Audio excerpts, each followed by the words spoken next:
Before we get to your scheduled video, please remember that likes and comments tell YouTube to promote our work to other people, and subscribing to the channel tells you when something new drops. You can also head to the link tree in the description to peruse my books, join us on Discord, or support us on Patreon. You can get episodes of Journey of Wrestling and Violent Profiles early, as well as a load of other treats. Even just $1 a month earns you a name drop for being cool. Thanks for listening, and enjoy the show. Greetings and Skrullutations, fellow Skrulls. It is I, Skrull J. Chucky, joined as always by Skrull the Boy. Home in my own skin. This is the Two Skrulls podcast. And, Oh shit, we weren't supposed to tell you any of that. Start over? No. This is the TV show Secret Invasion, not the comic Secret Invasion, which was neither secret nor an invasion. That's fair. Before we get into that, I would like to thank some definitely not Skrulls. These are all genuine humans that you can trust. Give them security access. And they're cool, also. That's critical. That's our branding. And that is, Rob. A guy from Ohio. I was going to say a Skrull from Ohio, so, alright. Well, Passion Coach 7-Eleven. And Distrucity KTL. All genuine real humans and not Skrulls. Yes. We promise. As Skrulls, we wouldn't lie to you. What if one of them was a Skrull and sprung their secret Skrull trap on us, and I'd be like, this is a little contrived. So, we're here to talk about Secret Invasion. Yes. This is an MCU show that got bad reviews. Not mixed reviews. Bad reviews. Well, it's kind of funny. I was doing a little looking while I was finishing my din-din, as fully grown adults say. We are Skrulls. And it has received pretty much slightly better than average reviews. That is to say, I mean, not in terms of American grading, but like it has a 56%. 56% is not better than average. Movies definitely work on an American grading scale. Well, but like you have to figure that means not so much that all people gave it a 56%, but more that a lot of people really loved it and a lot of people really didn't. And you know what? They did have uniformity. A lot of times with MCU shows, and I'm on a lot of stuff on the various review aggregate sites, you'll have one score for the audience and one score for the critics, and they are not similar. No. About half of everyone disliked this, and a little liked this, and a little less than half of everyone disliked it. Yeah. And you know what? That bears out in our existence, because a little less than half of me disliked this show. I enjoyed it, which is a startling irony. This is really, the content is way more up your alley in terms of television. I absolutely agree. The concept for this is absolutely something I would like if Skrulls weren't involved. I don't... So, and maybe that's a difference. I'm sorry to interrupt you, but I did kind of walk into this taking a deep breath and going, okay, this show is about Skrulls and we can do nothing about that. Because, like, if you don't mind us going into this is a half-an-hour podcast, and I don't know how much we do really have to say about Skrulls. The show, yeah. But Skrulls, or Doombots, or life model decoys, Cylons, or what have you, are inherently toxic to a certain degree. They are character development poison and investment insulation. You can't... It's very hard to invest in a character when they might turn out to be fake, for lack of a better term. And a lot of times that's really good in that, now this other character who isn't who you thought they were had this development, whereas the character you thought they were is either dead or didn't have this development, and that creates interesting ripples. But more often than not, they just all ignore that, and once they reveal themselves to be a Skrull, they're like, that's right, I was a Skrull the whole time, I'm betraying you. Nothing we went through mattered. I'm a really good double agent. And then that's the sum total of it. Yeah. And then the character who you are invested in, the non-Skrull that you thought you were enjoying the content about, has their character reset, usually several years. It's kind of a crutch for Marvel Comics, and DC has their own versions of this, where if they don't like the direction a character has taken over the last couple years, they were a robot duplicate or a Jackal clone or a Skrull. The real one's been in a coma this whole time, and they're just the way that you remember them. That is to say, how I, the current writer of the comic, liked them when I was a child. It is unfortunately a natural phenomenon, coping mechanism, crutch, whatever you want to call it, within something that is inherited media supervision. Sometimes Ryan Johnson's going to come in and erase all of the setup you made that you had no conclusion for because you felt like going off to do something else. You know, that's actually a really great summary. Skrulls are conceptually the Rise of Skywalker. That's conceptually what Skrulls are. Yeah. The very much, no, this isn't how I wanted it, so I'm going to fix it to where it's supposed to be. And then we may tell a story that isn't very good. They are the Superman Prime of comic storytelling tropes, more than Superboy Prime. And I went into this going, there are Skrulls here. You will have to deal with that. Let's try to enjoy it. I will also say another thing this series had in its favor is it's not the actual Secret Invasion comic book storyline. No, it's much better than that. You've got such a really, really, really low bar. You did way better than the comic storyline. I'll give you that. They could have tripped over it and still succeeded. having said all that, I liked this show. I have problems with this show, and they honestly mostly don't stem from the Skrulls. This may be my favorite depiction of Skrulls doing their Skrull thing ever. My problems with this are pretty much all Nick Fury. I get where you're coming from. Having problems with Nick Fury as a character, I didn't really.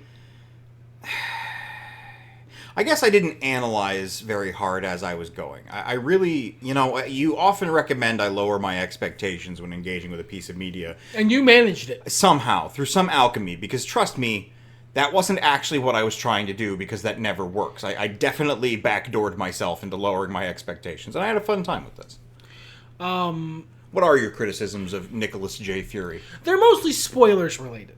Okay, so, well then, let's give a brief spoiler-free review of the show. I think if you find somewhat dry spy stuff occasionally punctuated by action and drama interesting, this would be a pretty good watch, and it's not that long.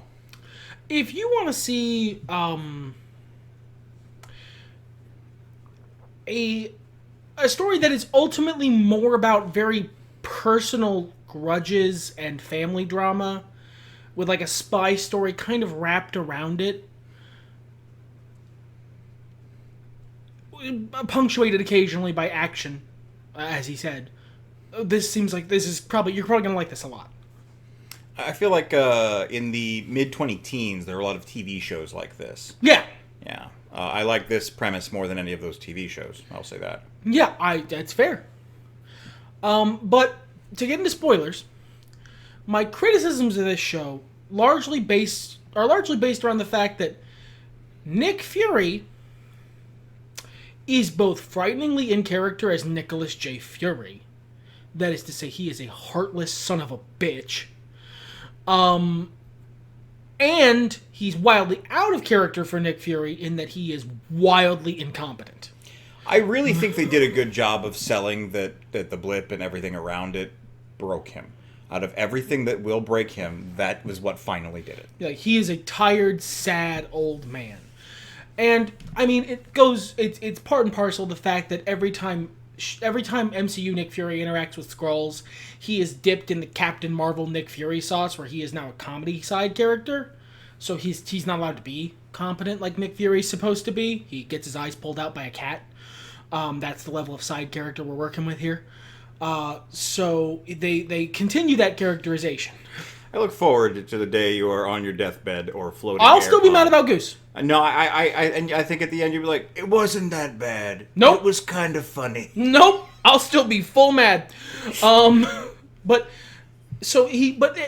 more than just, my one little gripe from years ago, it's that he stops being Nick Fury. He stops being the unstoppable engine of espionage, badass and inflappable, and becomes human and fallible and emotionally invested in an unhealthy way in what ultimately should be a professional endeavor. That is to say, stopping the end of the world. I agree with you entirely, but I found that to be very interesting character development. Yeah, I don't disagree. It's just that's the part that's wildly out of character for Nick Fury. It's dissonant when it's combined with the stuff where he is wildly in character for Nick Fury, and he is a heartless son of a bitch. I think it's, and I think perhaps I am reading too deep into it here. I imagine they wrote what they wrote kind of thing. But I think it's a great contrast of character. No matter how much life changes you, maybe your ideals and your ethics, if I can borrow a phrase from a comic I find stupid, getting back into the thing you're best at is like fucking a bike. That's fair. Even at his emotional worst, Nick Fury is effortlessly pulling off spy shit that a lot of top-level spies couldn't. Just because they have souls and consciences. Sure. But I want to compliment this show as well.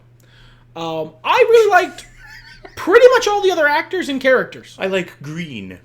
Moving on to how it's shit. I liked all of the other people. I felt like Talos, Ben Mendelsohn's character, was way cooler in this than he was in Captain Marvel. I liked this character's whole deal. It was nice to see him be matured, and for more than 5 seconds. Yeah, I like that. Because he felt like an adult. I liked the conflict, too. Just the core of the conflict and how realistic and organic that felt. A lot of times, you get a lot of... This series reminded me a lot of Falcon and the Winter Soldier. It's clearly supposed to. Sure, it's got some parallels, some rhyming, if you will. And I feel like I understood the Skrulls a bit more than I did the Flag Smashers. Not that the Flag Smashers didn't have a great reason to do what they're doing, I just empathized more. The difference is political. Yes. The Flag Smashers had an ideological reason for doing what they were doing. Right. The Skrulls have a practical reason for doing what they are doing. And in that sense... practical and personal and based on survival. In that sense, I really... I could understand them more as villains, and it made the whole story more compelling. Yeah. The Flag Smashers were striving for a better world. The Skrulls, the Skrull faction who are the villains in this, are backed against a wall and just struggling to survive. In a very evil way, as is common for a lot of MCU villains. Lashing out hard. I mean, what, great backstory, still murder? Yeah, pretty much. Yeah. Cool motive, Cool still motive. murder. Okay. What other compliments do you have for this series? This is a compliment that goes counter to what most of the internet seems to say. So this in the same way that I am joining the chorus of the internet with many criticisms. I like the contrast. I liked the big CGI fight scene at the end. I did too. It was really cool. It was fun and cool, and Super Skrull was there. You people don't read comic books. They showed off so many cool powers, and they really put in an effort to give everything that was captured a little cameo there. And yeah, Super Skrull. That's yeah. That's a great supervillain. He was there, and then there's a good heroic Super Skrull played by literally one of my favorite actresses. They gave me a whole big platter of... This is the opposite of She-Hulk, where it was a bunch of episodes that I liked just fine, and then a very divisive, internally for me, personal ending. And then this was like a show that I had a lot of struggles with, and then the ending just gave me a free ice cream cone. I binge watched all of it the night before the ending was released, or something like that. And then I watched that episode either the same day or the next day. I can't remember. It was only less than a week ago, but still, my memory is shit. That'll be the ADHD. But I did have that pause after the end, and after the second to last episode, the penultimate dragon, that it was going to be bad. I was like, man, don't fuck up landing this plane. Well, I mean, I noticed that every episode got shorter. I didn't notice that, but I did notice that many of the episodes were short. 6 episodes wasn't enough for this concept. I think I was fine on 6 episodes. Well, the thing that they teased right at the end of the last episode, that should have been the series. What thing is that? We're in spoiler territory. Alright, so after they out the Skrulls and the president decides to become a fucking alien xenophobe for totally understandable reasons, but again, cool motive, still murder. And like outs the Skrulls, and there's tension, and vigilantes are taking out people who they think are Skrulls, and sometimes they are, and sometimes they're not. And a bunch of Skrull rebels still exist, and they're taking people out. And it's just like a war fought on the fringes, not by any country, but just by warring, factions and paranoia. That should have been the story. That should have been, like, if you had started this series with the assault on the president's convoy. Like, that's the prologue, and then shit pops off, Nick Fury has to come back, is the rest of the movie? Or the rest of the series? That's a better series, in my opinion. Like, you have, clearly Colby Smulders wanted to be done, so you have her being the one protecting the president. In the middle of the prologue convoy assault, we see this guy, who is this very important man, who ends up being Gravik, and someone takes Maria Hill out, and we don't see who. That can turn out to have been Skrull Rhodey. That can be revealed later. And the president gets away, but he's hiding. Like, he's in hiding. He's in a bunker, and not even Rhodey knows where he is. And that way, you can see Skrull Rhodey doing Skrull shit, trying to get access to, like, where the president is. He's in danger. I'm War Machine. I need to protect him. I have I'm the superhero. And, like, that can be his story. That gives Rhodey more shit to do. Nick Fury can come back, not just because he has, like, fucking deadbeat dad energy with Gravik, if I'm being perfectly honest, but because he has, like, a score to settle. Maria Hill got killed. One of his people got taken out by the Skrulls. So it's time for Nick Fury to come back down from space and beat some ass. I feel a little bad for Nick Fury here, and the Skrulls in general. I think you're supposed to feel bad for both of them, yeah. Talos. Because, like, this is all sort of... Every time they have this conversation, any Skrull is talking to Nick Fury, and they're like, you promised us a home! And Nick just kind of has to go... You can see the, look, Captain Marvel has not gotten back to me, written on his face. What was I supposed to do? I am also upset, but I can't do much about it. I feel like perhaps, as we are building to an X-Men, that might be the reason they went this route with it. What do you mean? The subversive infighting, They want to give that energy to the mutants? Perhaps. Now, that's just speculation. Nothing but speculation. But it is a very common X-Men storyline. The president hates you. The people hate you. Rampant racism. This, in fact, could be, theoretically, a soft launch. A poking in the zeitgeist of there are those among you who are different and dangerous. And, if it gets taken care of or whatever, kind of off-screened, it gives people more of a chance to be primed to hate mutants. You gotta explain a Marvel civilian's reaction to mutants somehow. Sure. And Sublime's not the answer. That's awful. I would agree with that too. I'm not even gonna explain that. If you don't know what I'm talking about, you are blessed. Go forth in innocence. Don't Google it. Do Google Sublime, the musical act. Yeah, they're good. Some fun tracks. I did really like Olivia Colman's character, Sonia Falsworth, excuse me. To shreds, you say. And I like Sonia Farnsworth as well, but I can see that she is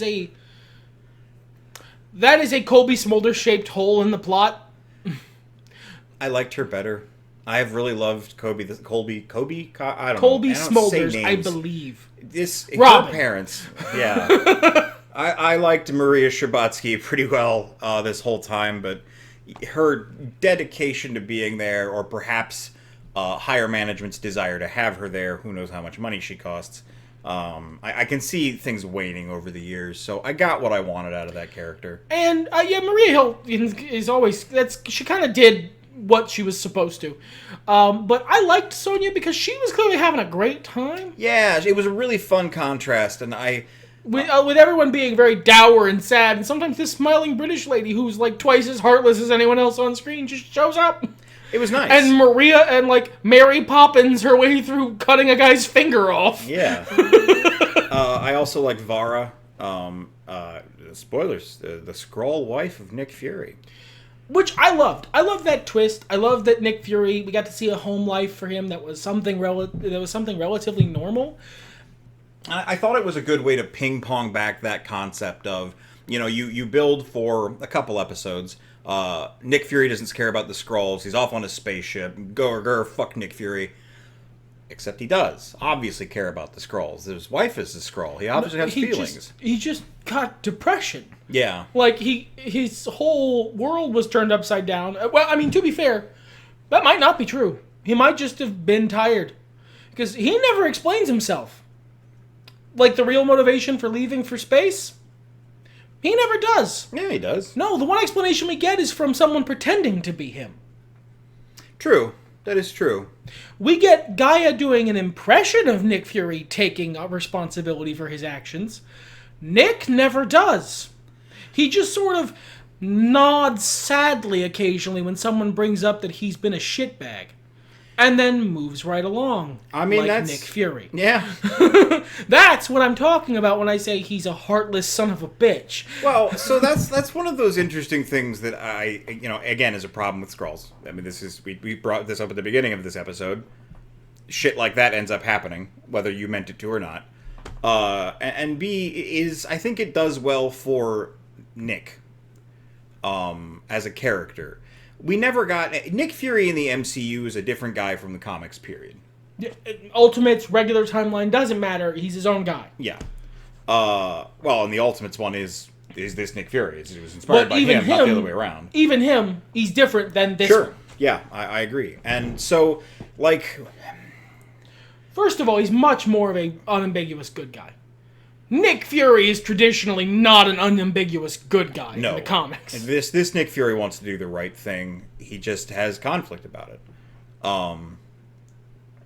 Yeah, I thought it just added another wrinkle to things. And perhaps it is in that sense that I wasn't trying to keep up, or I wasn't smart enough, and I'm not trying to be down on myself, but like... when I am watching something, I do not have the memory or attention to detail in that sense to hear someone say something and then go, oh, that invalidates their entire character for the past 5 episodes. I lack that skill, that finesse. And, sometimes, hey, it serves me really well, and I'm like, cool. Other times I'm like, this plot made no sense. And you go, no, they explained that, man. Act 1. Just a big, long scene. Oh, yeah. Remember the scene where the keys were dangling, weren't they? I understand. I mean, when I write my own books, which you could purchase in the link in the description, the link tree, they're all there. They're good. I keep a very dedicated, if it weren't in a Word document, red string wall to make sure I am following all my plot points and don't create any continuity errors. And I still do. I can only imagine what a team of writers trying to do the same thing do or don't flub. I wanna talk about, because they mostly avoided in this series the thing that really makes me upset about Skrulls, which is loss of character development. Right. Not actually getting a final confrontation between the center, the protagonist of the story, Nick Fury, and the antagonist of the story, I forget his name, Gravik? Yeah. Gravik. Yeah. We never actually got to see them confront each other. The closest they come to a confrontation is they stare at each other over a road for a bit. Well, I mean, honestly, that plays into Nick Fury as a good spy. Because, of course not. Why would you fight him? He's got superpowers. I don't. I'm not going to fight him. I'm going to send the guy with superpowers to fight him. But that is... Seeing someone else pretend to be the protagonist and have like a good emotional beat with that character, and then no, they were just fucking with you, I guess, for some reason. Well, and if I may, I mean, it's entirely likely. I don't know. I'd probably not, but it is likely that Nick Fury was like, "Here, say this to him." These are my reasons. I know this guy. Say this to him, that'll fuck him up. Or that, yeah. Or it was something that Gaia thought up because she also knows him and was like, this'll fuck him up. Yeah, You know. all those things are possible. I think there is a universe in which that character growth was part of Nick Fury. We just didn't see it executed in that fashion. Yeah, look, that's also possible. That's like not fully hit. I'm mad about Rhodey. Not about Skrull Rhodey. Skrull Rhodey was a treasure. Skrull Rhodey was amazing. It was a character having the most fun in the show. Anytime Don Cheadle gets to play heel. Let him cook. He's a villain in some TV show that I don't want to watch, and I kind of want to watch it just because he is so good at being an asshole. He made pro wrestling jokes. He was amazing. Spectacular. Just perfect, amazing, no notes. Don Cheadle did a great job this whole time. I'm mad about the timeline. Because when real Rhodey is like released from his Skrull capture, he's in a hospital gown. I am worried they're going to undo all of Rhodey's character development and actions since fucking Civil War. And that would be such unbelievably archetypal Skrull bullshit. At the same time, assuming they knew this the whole time, which they absolutely did not. Sure. That is not how this works. I mean, you're entirely that's entirely possible. But assuming they knew it the whole time, there was a pretty hard strike from regular Rhodey to. Yeah, but like I liked that about Rhodey. I liked that he too. was like, it's a baby. It's Thanos. That felt like good. That was something that made me like Rhodey more. If that was Skrull Rhodey, Skrull Rhodey's a hero who helped gather the Infinity Stones and save the universe. Skrull Rhodey deserved better. Did something literally more heroic than Rhodey's ever done. I feel like they maybe deserve better. But I'm hoping he was in the hospital after the battle for Earth, which I guess is the canonical name for the Battle of Earth, is because Fury mentions it at one point, is for the Endgame finale. I'm hoping that's when they grabbed him and he was just in the hospital because he was like crushed by rubble and had to get a new suit. So maybe he was in the hospital after that. That's fine. That's absolutely fine. No worries there, because then the only Rhodey who's a Skrull is the Rhodey from Falcon and the Winter Soldier, and he was a little weird.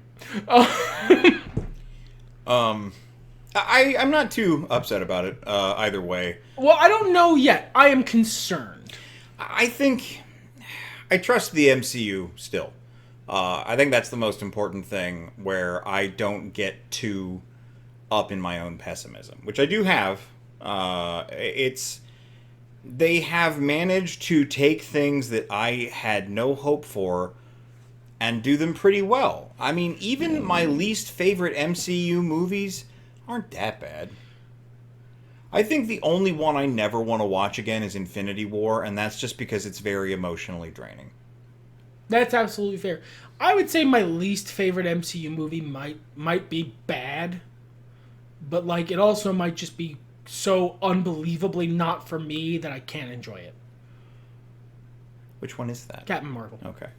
I thought that's what you were talking about. I don't remember what mine is at this point. It's either Black Widow or Doctor Strange, the first one. I was mad at Multiverse of Nonsense, but I'll try to rewatch that again. It was just mid.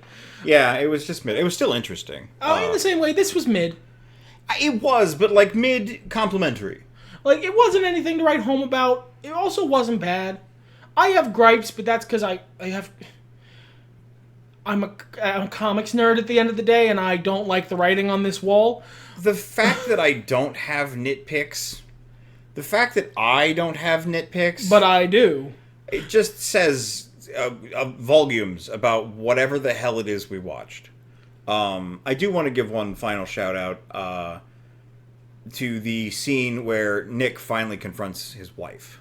Confronts, I use very specifically. That was phenomenal. Oh yeah, Samuel L. Jackson's acting in this series was great. I might have troubles with the character of Nick Fury, but he's being portrayed incredibly well and convincingly by Samuel L. Jackson. I don't know if it's just natural age or what, but this man manages to be emotionally exhausted passively with incredible aplomb. He comes across as a man who is tired and old and like he wants to be done. This is a man who's tired of war. And he plays that very, very convincingly. You know, another interpretation I didn't think of the whole owning up to his bullshit is if Gaia just read Nick Fury. Just like absolutely got what his deal was and just fucking put him on blast to Gravik. Yeah. All right, I'll take it. I kind of like that. You know That what? might be my favorite. Cannon!